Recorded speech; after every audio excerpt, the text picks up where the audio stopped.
Je pense qu'au niveau économique, à une échelle personnelle et collective, on a la possibilité d'agir.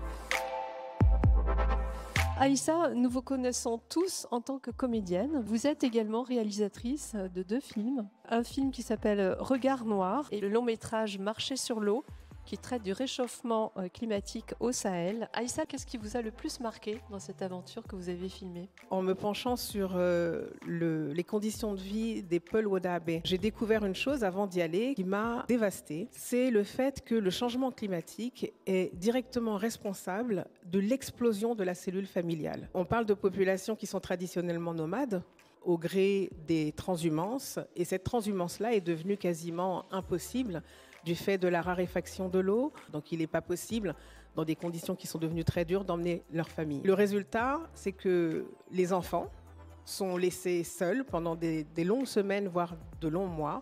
Et ce sont les petites filles ou les jeunes filles qui deviennent les chefs de famille. Et c'est également la condition de l'enfant qui devient régulièrement orphelin alors même qu'il a une famille en raison du réchauffement climatique.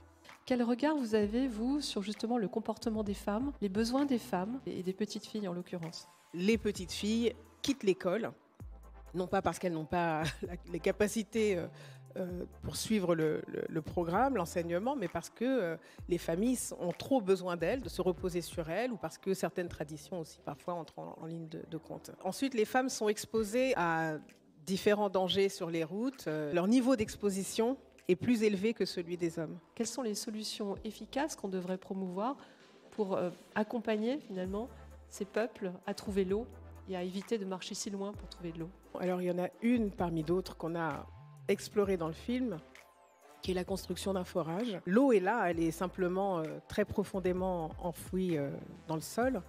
Et ça demande des moyens qui sont quand même assez importants. Pour construire un puits, pour construire un forage, pour permettre à...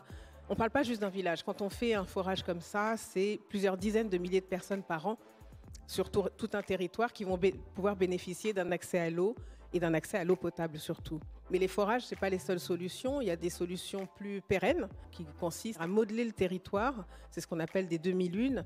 Et ce sont des poches d'eau qu'on crée en façonnant la terre. Et ça, c'est une solution qui est assez miraculeuse, entre guillemets, parce qu'en 3-4 ans, dans une région même très désertique comme celle-ci, on reverdit des territoires entiers. Et il y a une chose que vous avez dit dans une de vos interviews, il ne faut pas oublier qu'un geste ici a des répercussions là-bas et qu'un geste là-bas a des répercussions ici. Quel est notre rôle particulier? Je pense que ça demande un tel courage politique, à la fois personnel et collectif, que ça ne se fera pas sans une grande dose de détermination. Et je pense que le cinéma a aussi ce rôle-là. Le monde artistique a la possibilité de participer à convoquer les consciences. Évidemment, ça ne suffit pas. Il faut parfois également des moments de tragédie totale pour que d'un seul coup, les consciences se lèvent et qu'il y ait un changement de paradigme. Mais je pense qu'en tout cas, au niveau économique, à une échelle personnelle et collective, on a la possibilité d'agir.